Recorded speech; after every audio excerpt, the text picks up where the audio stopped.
Assalamualaikum warahmatullahi wabarakatuh. Hello everyone, my name is Japar Sidi. Today I'm going to explain about morphology, which is a very important part of linguistics.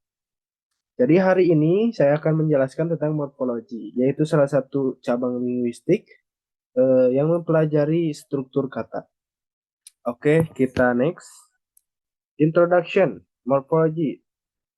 Jadi morphology is branch of linguistic study is international structure of words. It explores how small units form meaningful words and refer letters in language formation.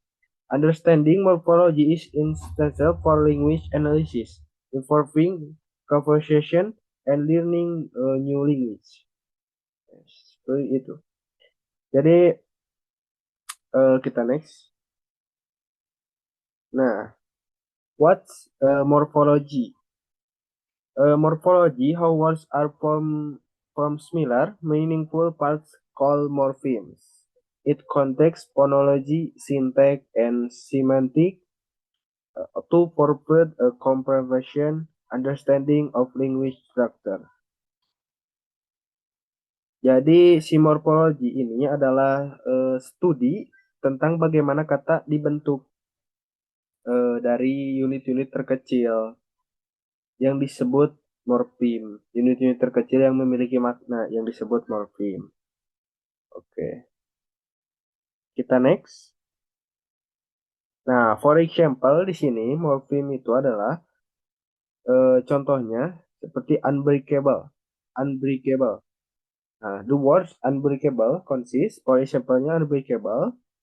Nah, morfemnya di sini ada un, negation, ada root, break, breaknya root, able-nya ada capability. Seperti itu. Kita next. Nah, di sini ada divisional morphology. Untuk divisional morphology di sini eh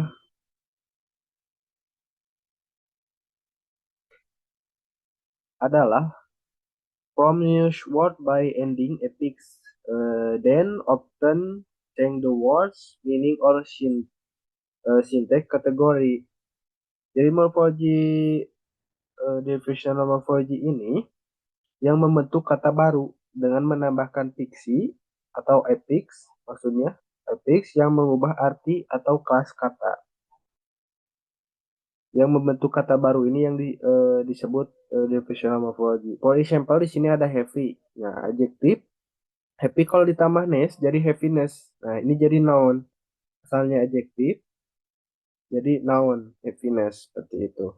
Yang kedua ada right. Di sini verb, kata benda. Nah, tambah r jadi writer, jadi noun. Seperti itu. Oke, kita next. Next, Pak. Di sini ada impressional morphology. Untuk impressional morphology di sini grammatical change atau instructional morphology change the form of words only to show grammatical information such as the tense, past, present, number, the singular plural, or present. Contoh, take example, first, second, third, without changing the words basic meaning or this part of speech. Seperti itu ya. Jadi morfologi impulsional hanya mengubah bentuk kata untuk menunjukkan waktu, jumlah, seseorang tanpa mengubah arti atau jenis katanya seperti itu. Contohnya for example di sini ada walk, jadi walk, walk, walk. Tambahan ada tambah e dan d. Nah, bisa juga jadi walks dan walking seperti itu. Contohnya seperti itu dan yang kata contoh lainnya ada cat dan cats. Cat itu kucing, kucing dan cats ini adalah kucing banyak gitu. Common categories tense, number, patient, case, plural seperti itu ya. Common categoriesnya. Oke, kita next. Nah, di sini ada morphology proses atau eh,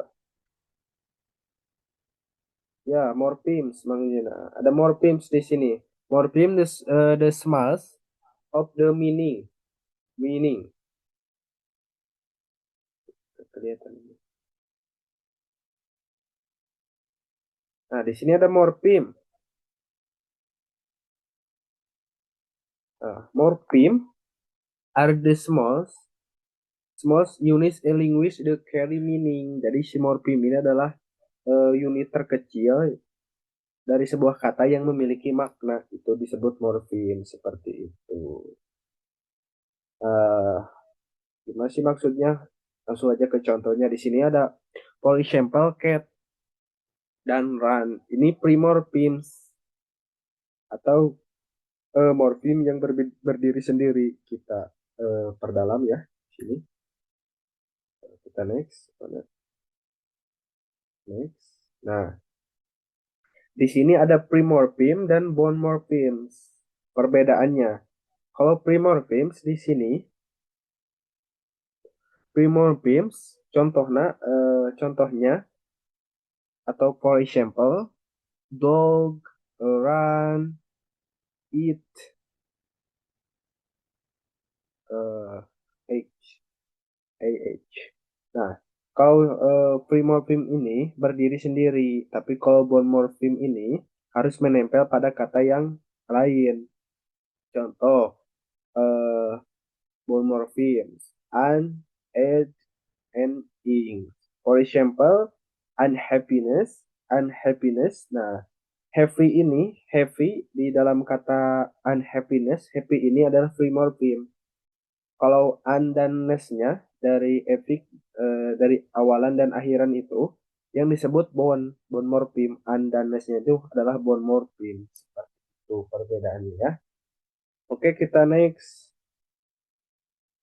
Nah, morphology proses. Nah, sekarang ke morphology proses atau affixation. Di sini definisinya morphology proses ini the process of adding prefix or suffix to a root word to form a new word or to change its grammatical form. Tipenya ada dua, tipe prefix and suffix. Prefix, for example, digabungin ke kata unhappy. Suffix, for example, dimasukin ke kata happiness, seperti itu. Contohnya ya. Kalau contoh lain ada eh, undercut. Nah, tidak itu mah tidak contohnya ya. Oke, kita next.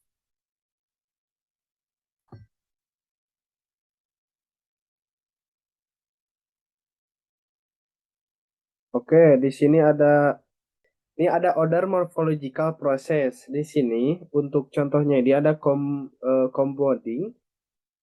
Maksudnya ada definisi compounding. Di sini combination itu adalah combination to three morphemes. Contoh seperti sunflower dan blackboard. Seperti itu contohnya ya. Jadi si compounding ini penggabungan dua kata dalam kata atau kalimat. Penggabungan dua kata. Contohnya seperti sunflower dan blackboard atau black white. Seperti itu. Nah, yang selanjutnya ada reduction. Reduction ini atau disebut pengulangan repeat part or all of words. Contohnya sini dalam bahasa Indonesia ada rumah-rumah, rumah-rumah atau children, anak-anak, children, anak-anak ya, seperti itu. Nah, yang selanjutnya ada composition di sini. Composition ini adalah change the word class without affixation. Contoh seperti Google, jadi Google, Google, Google, sama aja sebenarnya. Composition. Nah, ini yang selanjutnya clipping and blending. Clipping and blending ini contoh seperti clipping, advertisement. Di sini uh, ad-nya. Di clipping advertisement ad di sini. Kalau blending di sini ada smoke tambah fog jadi smog. Smog. Smog. Nah, gitu. Seperti itu ya contohnya.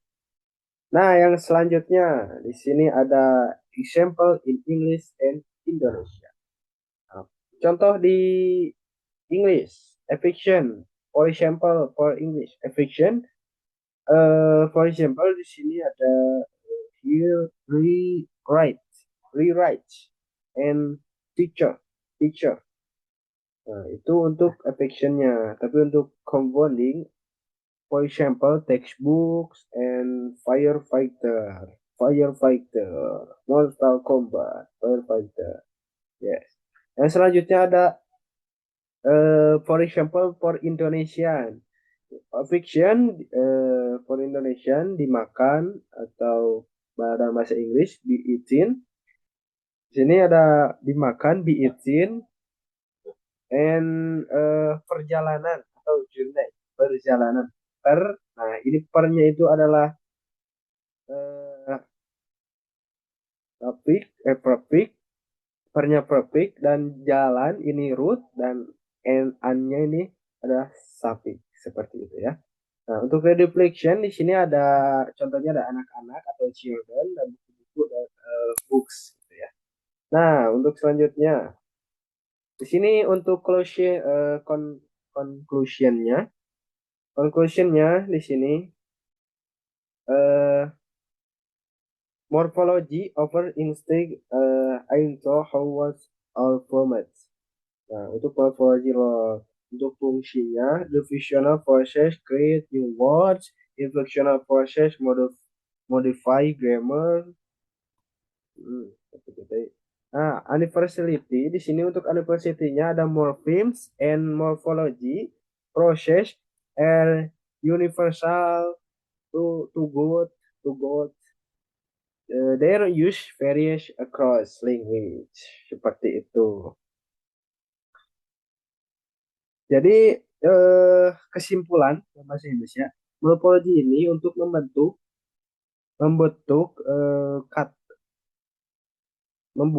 membuat kita memahami bagaimana kata dibentuk dan bagaimana fungsi dalam bahasa seperti itu. Oke, kita next. Oke, udah di ujung slide. Mau bertanya langsung aja bertanya ya. Ya Pak Mau Fabian, mau nanya gimana Pak Fabian? Silakan. apa kesulitan dalam belajar morfologi? Oke, pertanyaan bagus Fabian. Kita langsung aja jawab ya. Kesulitan yang banyak dari kita rasakan untuk belajar morfologi itu cukup menantang. Memang banyak sekali. Salah satunya kesulitan yang sering dialami adalah untuk membedakan antara derivational dan implicational.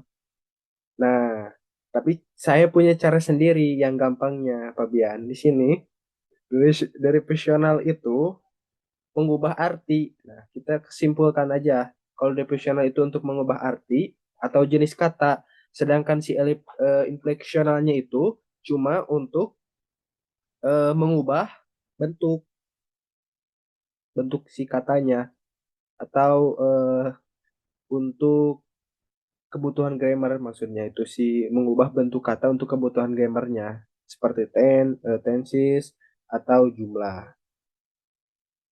Nah, dalam istilah-istilah seperti morfem, kesulitan yang saya rasakan seperti dalam prefix dan suffix juga kadang bikin bingung sih. Tapi kalau kita hubungkan semacam contoh dalam kehidupan sehari-hari, jadi lebih mudah dipahami. Ada yang masih bingung membedakan morfem bebas dan terkait.